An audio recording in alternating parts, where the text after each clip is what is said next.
नमस्कार, आप जुड़े हैं मुद्दे की बात में प्रश्न कौशिक के साथ।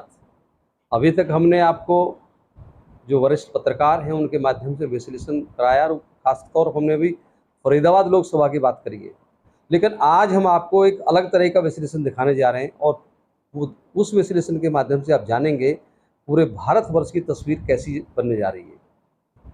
ये विश्लेषण ना राजनीतिक विचारधारा के विशेषज्ञ हैं उनकी है, ना ये किसी पत्रकार की है। ये विश्लेषण है ज्योतिष गणना से, और ज्योतिष गणना हमारी जो कर रहे हैं वो डॉक्टर बांके बिहारी बहुत प्रसिद्ध ज्योतिषाचार्य हैं और उन्होंने इस पर बहुत काम किया है। उनकी ज्योतिष गणना क्या कहती है वो आज विशेष चर्चा करेंगे। पूरे भारतवर्ष की जो तस्वीर बनने जा रही है, जो स्तर के आएगी, वो तस्वीर की हम चर्चा करेंगे आज। डॉक्टर साहब नमस्कार, मुद्दे के बाद में स्वागत है। और आपने जैसा कि बताया कि ज्योतिष गणना के हिसाब से कुछ आपकी एक अलग तस्वीर बन रही है। जी। वो किस तरह की तस्वीर आ रही है उसके साथ हम चर्चा करेंगे आपके साथ में। आपका स्वागत है। बहुत बहुत धन्यवाद। मुद्दे की बात में जो समस्त टीमों को मैं नमस्कार करते हुए और समस्त भारतवासियों को नमन करते हुए मैं आपको बहुत ही स्पष्ट रूप से बताना चाहता हूं कि मैंने जब इस पर विचार किया और बहुत सारे टीवी चैनलों पर मैं बहुत सारे ज्योतिषीय गणनाओं को देख रहा हूं, तो मेरा स्वाभाविक गुण है कि यदि ज्योतिष के माध्यम से कुछ ना कुछ मैं आपके चैनल से वैसे भी बताता रहता हूं। तो मैंने भारत की कुंडली को देखा है, स्वतंत्र भारत की कुंडली को देखा है 15 अगस्त 1947 को, उसके आधार पर भारतीय जनता पार्टी की कुंडली के आधार पर, और तीसरी बात करें तो एनडीए की कुंडली के आधार पर माननीय निवर्तमान प्रधानमंत्री जी नरेंद्र मोदी जी हैं, उनकी कुंडली के आधार पर, हरियाणा की कुंडली के आधार पर जो विश्लेषण आया है, उसमें सबसे पहले जो मैं स्पष्ट बात करने जा रहा हूं, भारत को आजाद हुए 77वां वर्ष हो चुका है और 77वां वर्ष की यदि मैं गणना करूं तो उसको 7 कहते हैं। अगर 77 और जोड़े तो 5 बनता है।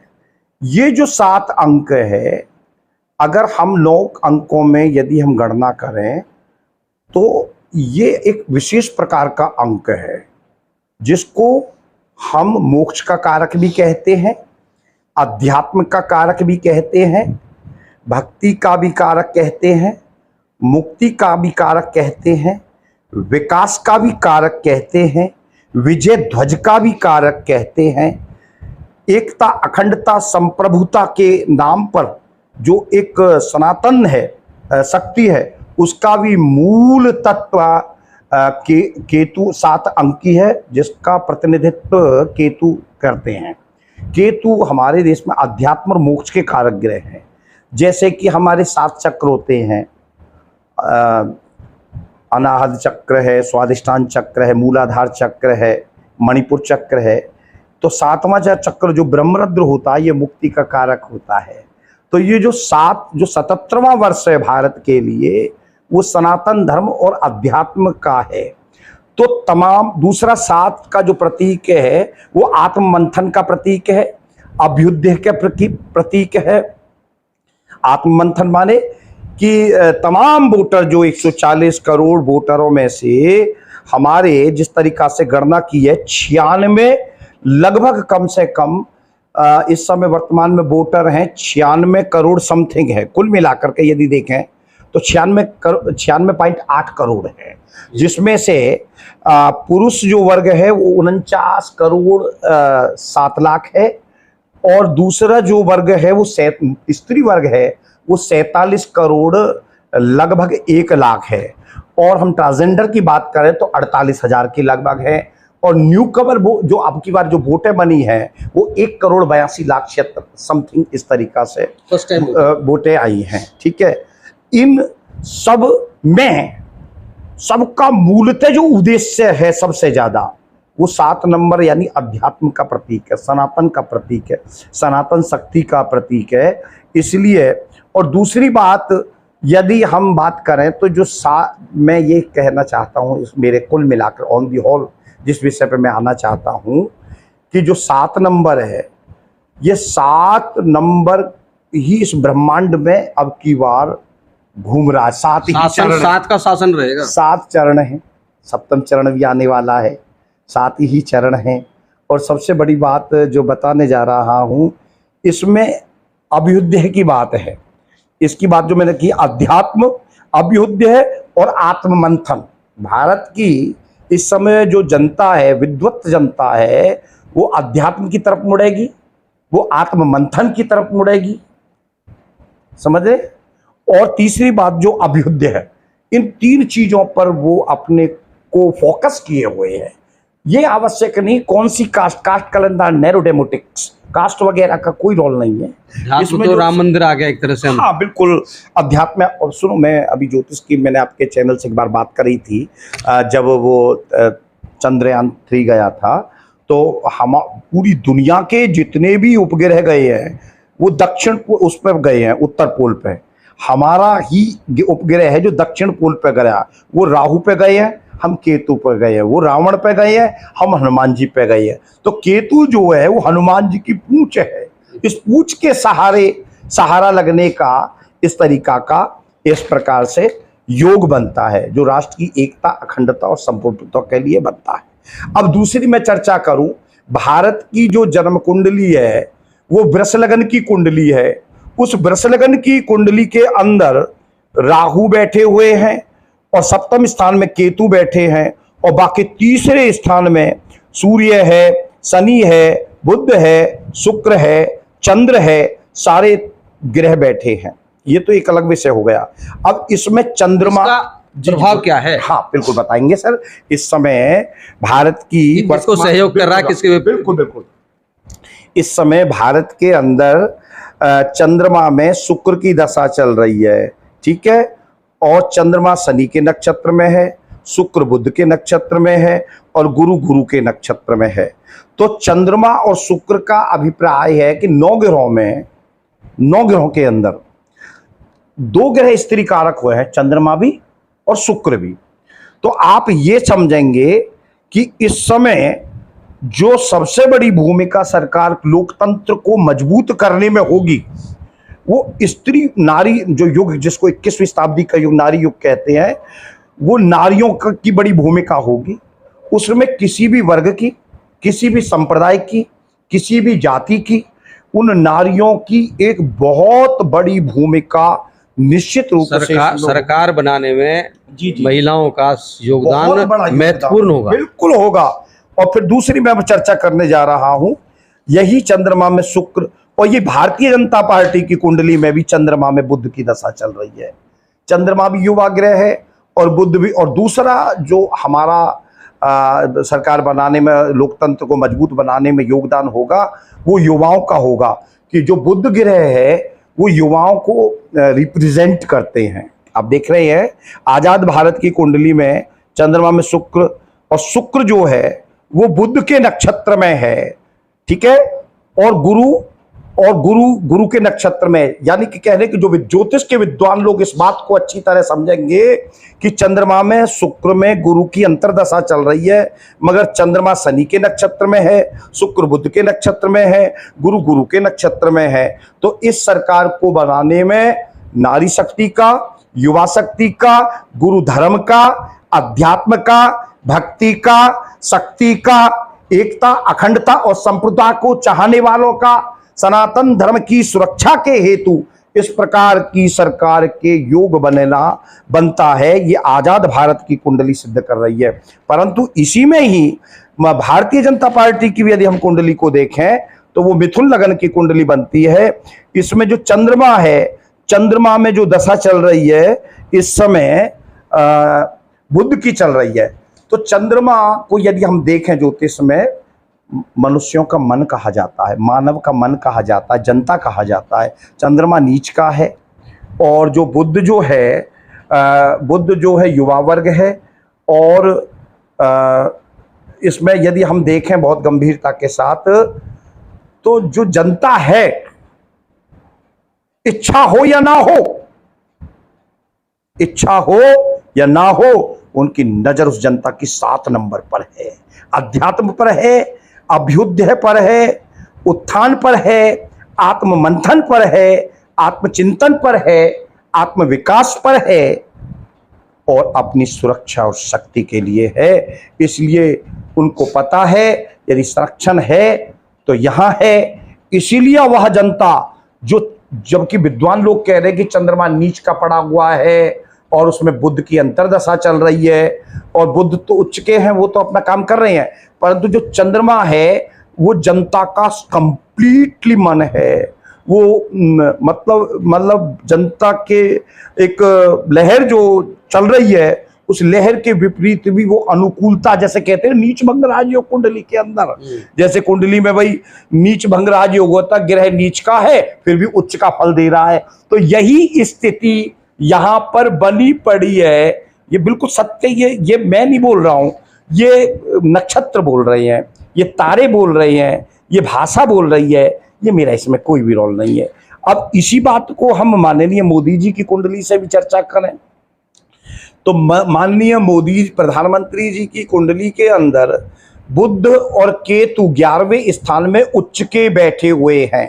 लूसो कुंडली से भी बात करूं तो माननीय प्रधानमंत्री जी की जो कुंडली है उसमें 555 का योग बनता है। ये अपने आप में बड़ी बात। ये देखो, मैं आप दिखाओ, ये कुंडली दिखाओ, 555 बुध का प्रतीक है, 5 नंबर बुध का प्रतीक है।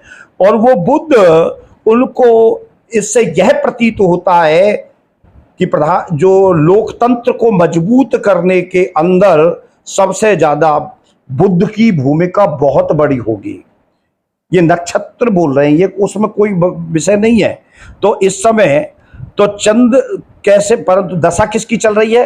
मंगल में शनि की चल रही है। शनि 29 अंश में है, तो इसलिए बहुत थके हुए हैं जो, और बहुत सब कुछ होते हुए भी कहीं ना कहीं जो बहुत ग्रहों नक्षत्रों की जो गणना है वो अपने आप में बहुत अलग ही रूप इसलिए दिखाएगी क्योंकि 4 जून 2024 को एक विशेष प्रकार का, क्योंकि 4 राहु का प्रतीक है और 2024 जो है अगर टोटल जोड़े तो 9 बनता है।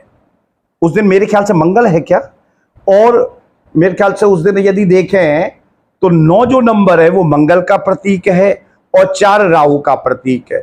उस दिन जो एग्जिट पोल जो आ रहा है वो अनएक्सपेक्टेड आएगा, इतना अनएक्सपेक्टेड आएगा कि कुछ पता ही नहीं लगेगा। क्योंकि कारण क्या है कि भारत की कुंडली में, फिर दोबारा मैं आ रहा हूं कि चंद्रमा में शुक्र की दशा चल रही है और वृष लगन की कुंडली में राहु बैठे हुए हैं, और राहु जो है, राहु वृष लगन की कुंडली में आने के कारण उसके स्वामी हैं। किसके स्वामी हैं? शुक्र के स्वामी हैं। और उसके कारण ये है कि बहुत सारी इतनी, मतलब जैसे करंट वोट, जिसको गुप्त वोट जिसको कहा जाता है, जिनको मतलब पता ही नहीं लगेगी, तुम किसी के पास जाओ तो वो कुछ कहेगा, फिर इससे एग्जिट पोल का क्लियर नहीं होता है। वो पोल आपको 4 जून 2024 को ही सही मायने में दिखाई देगी, क्योंकि उस समय आपको उस समय बहुत सारा जो एग्जिट पोल है भारत की तमाम क्षेत्रों में बात करूं तो बहुत सही मायने में नहीं पकड़ पे आ रहा। एग्जिट पोल को गलत साबित करेगा आपका ज्योतिष। हाँ, उसका कारण बहुत क्लियर ये है कि एक तो नारी शक्ति का बहुत बड़ा योगदान होगा, वो किसी भी कास्ट, किसी भी धर्म, किसी भी संप्रदाय, किसी भी जाति की क्यों ना हो। दूसरा, ऐसे युवा वर्ग जो विश्व की जनसंख्या का 70% है, वो 18 साल का जो न्यू कमर 1,82,00,000 आया है, और इससे ऊपर का जो युवा वर्ग है वो जो समझ चुका है कि वस्तुगत स्थिति क्या है, हमें कहाँ जाना है, किस प्रकार से जाना है, वो लोकतंत्र की स्थापना करने में बहुत बड़ा योगदान देगा। मैं अपने हमारे दर्शकों को इतनी बात बता दो आप, जी डॉक्टर साहब, आपकी ज्योतिष गणना के हिसाब से क्या भाजपा जादुई आंकड़े को छूने जा रही है? जादुई आंकड़े का मुझे अभी थोड़ा सा, क्योंकि मैंने अभी आपको बात बताई कि राहु का खेल है सारा, मैं भी उस राहु से ही प्रभावित हूं, मैं भी कोई राहु को पार नहीं कर सकता, क्योंकि बहुत क्लियर बात कर रहा हूं। परंतु संभावना यह है, मैं इतना कह सकता हूं कि 277 तक का पूरा सिस्टम और जोर लगा करके यहां तक का आंकड़ा मुझे दिखाई दे रहा है। मिल मिला के 277 कर लेंगे। आगे ईश्वर अधीन है। जैसे कि मान लो, मुझे ऐसा प्रतीत होता है, मैंने अभी चर्चा करी थी अपने मित्र से, उत्तर क्षेत्र बड़ा प्रभावित करेगा, उत्तर पूर्व क्षेत्र बहुत प्रभावित करेगा, और दक्षिण में सहयोग मिलेगा गठबंधन का। इस तरीका की गणना हमें यहां पर दिखाई दे रही है। इसका मतलब ये सरकार बनवाने दक्षिण की भूमिका होगी। हाँ, भूमिका होनी चाहिए वो ऐसी। अच्छा, एक और विशेष बात बताने जा रहा हूं, वो इस प्रकार की भूमिका होगी जिसकी आप कल्पना भी नहीं कर सकते। उसका कारण यह है कि इनकी कुंडली के अंदर जो हाँ, एक विशेष बात और करने जा रहा हूं, जो भारत की कुंडली के अंदर ग्रह बैठे हुए हैं, 5 ग्रह तीसरे स्थान में बैठे हैं, जिनका नाम है सूर्य, शुक्र, बुध, चंद्रमा इत्यादि, जो तमाम सारे ग्रह बैठे हुए हैं। ये तीसरा स्थान कन्वेंस का होता है, नवम स्थान और पंचम स्थान कॉर्पोरेशन का होता है, संगठन का होता है, और वो क्या बोलते हैं, गठजोड़ का होता है। तो निश्चित रूप से सरकार तो बन रही है, परंतु उसमें हमको मतलब एक तरीका से सरकार को गठजोड़ जो है वो निश्चित रूप से करना पड़ेगा। इसमें कोई दो राय वाली बिल्कुल भी बात नहीं है। इस बात को हमें गंभीरता से समझ लेना चाहिए। और दूसरी बात, एक और बात बता करके अपनी बात को पूर्ण करूंगा कि 1998 में एनडीए की उत्पत्ति हुई थी, आज से 26 वर्ष पूर्व। माननीय अटल बिहारी जी ने, आडवाणी जी ने और प्रमोद महाजन जी ने, इन सब लोगों ने की थी। और आज से 26 वर्ष बाद 1998 मई में हुई थी। वैसे वो डेट क्लियर नहीं है, परंतु 1998 का भी यदि योग बनाऊं तो 9 बनता है। और उस दिन कौन सी वारी है, पूरा अगर भाग्यांक को हम गणना करें तो वो 9 ही बनता है, 4 जून 2024। तो कहीं ना कहीं एनडीए को वो मूलांक बेनिफिट देगा। आप समझ रहे बात है। दूसरा, 4 नंबर जब भी भारतीय जनता पार्टी की कुंडली में आता है उसके लिए लक्की रहता है। 13 की बात करूं, 13 महीना की बात करूं, या 282 की बात करूं, सब 13 ही 13 दिखाई देता है। तो जो 4 नंबर है वो अपने आप में बड़ी भूमिका निभाएगा। इस बात को गंभीरता, मतलब बहुत अनएक्सपेक्टेड घटनाएं हो सकती हैं। मतलब एनडीए की सरकार बन रही है देश में। हाँ, इस तरीका का कुछ माहौल, ज्योतिष के जो ब्रह्मांड की जो भाषा बोल रही है, ये हमारा कुछ अपना निजी मत नहीं है। ये जो भगवत कृपा से जो माँ सरस्वती मुखारबिंद से कहलवा रही है, वही बात हम इस समय कर रहे हैं। धन्यवाद डॉक्टर साहब। आप सुन रहे थे डॉक्टर बाके बिहारी। तो डॉक्टर बाके बिहारी की ज्योतिष गणना के अनुसार देश में एक बार फिर एनडीए की सरकार बनने जा रही है। आंकड़ा क्या होगा वो अभी उन्होंने क्लियर नहीं किया, लेकिन ये जरूर कहा है कि 277 तक की सीट एनडीए के पास आ सकती है। अगर 277 की सीट एनडीए के पास आती है तो ये लाजमी है कि देश में भाजपा की सरकार, एनडीए गठबंधन की सरकार होगी। अभी अगली कड़ी में हम चर्चा करेंगे हरियाणा की, क्योंकि हरियाणा जो है अपने आप में बड़ा कन्फ्यूजिंग है और कहीं ना कहीं राजनीतिक पंडितों की अलग अलग राय बनकर आ रही है। और सट्टा बाजार भी अपने आप में कन्फ्यूज है, अलग अलग आंकड़े देता है। तो हरियाणा को लेकर डॉक्टर बाके बिहारी की ज्योतिष गणना क्या कहती है, और फरीदाबाद की सीट भी फंसी हुई जो बताई जा रही है, ये गणना क्या कहती है, अगली उसमें चर्चा करेंगे। आप जुड़े हुए थे मुद्दे की बात में प्रश्न कौशिक के साथ। हमारे साथ जुड़े रहने के लिए आपका बहुत बहुत धन्यवाद।